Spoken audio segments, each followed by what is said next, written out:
Imagine not being able to go drink water, or play in water, or fish in water, or even go outside, um, because as soon as you step outside, you have an asthma attack because the water and the air is polluted by manure or contamination from large farming facilities. Hello, my name is Matthew Basham, um, and I'm here today to talk about um, CAFOs and contamination in Farmville, North Carolina. My Most of the town is farmland. Most of the farms are family owned. They grow soybean, peanuts, and corn. Also raise dairy cattle and beef cattle and hogs. These families unfortunately saw a tremendous amount of loss of money wise, so most of them would have to sell their family farms. They would have to sell to large commercial concentrated animal feeding operations, also known as CAFOs.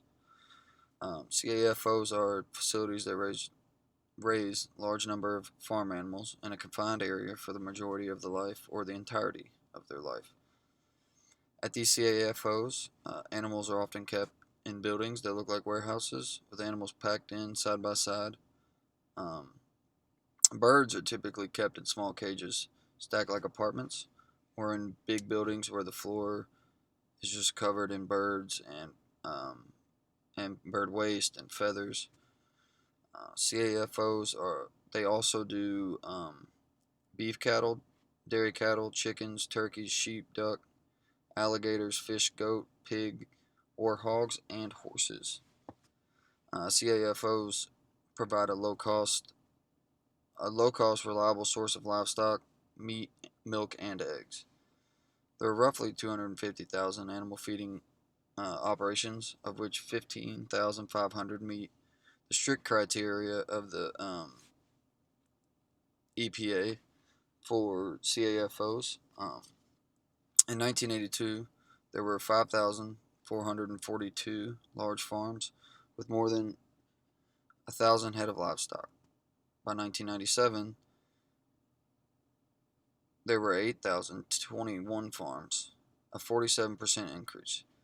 The increase of animals was more dramatic, 15.7 million in 1982 compared to 24.9 million in 1997. That's a 58% increase.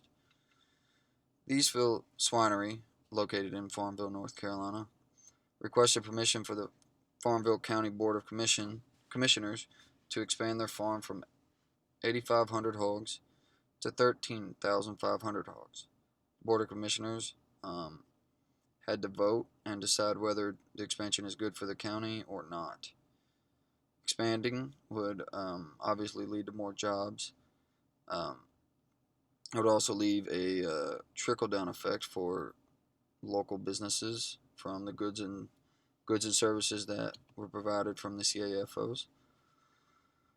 On the flip side, the citizens thought CFAOs were contributing to contamination of the environment.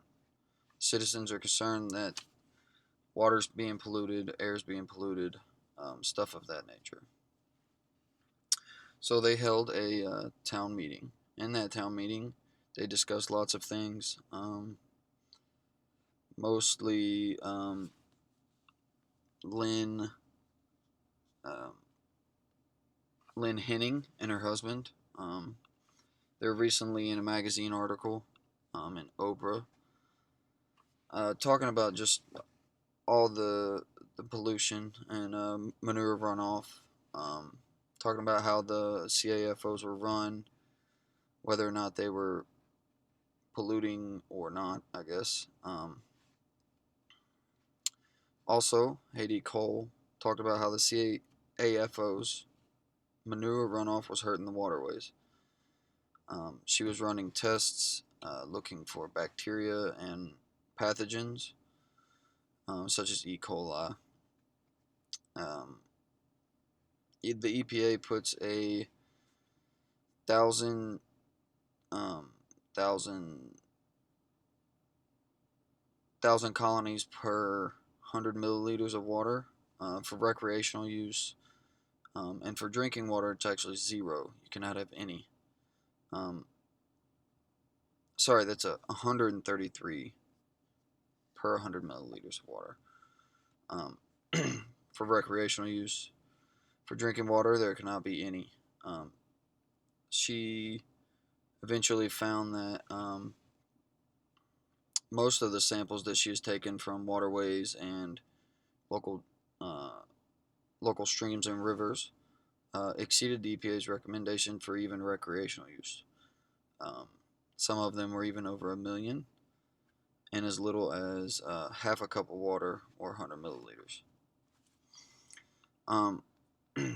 The citizens all came together and went to the Board of Commissioners to talk about it, and really to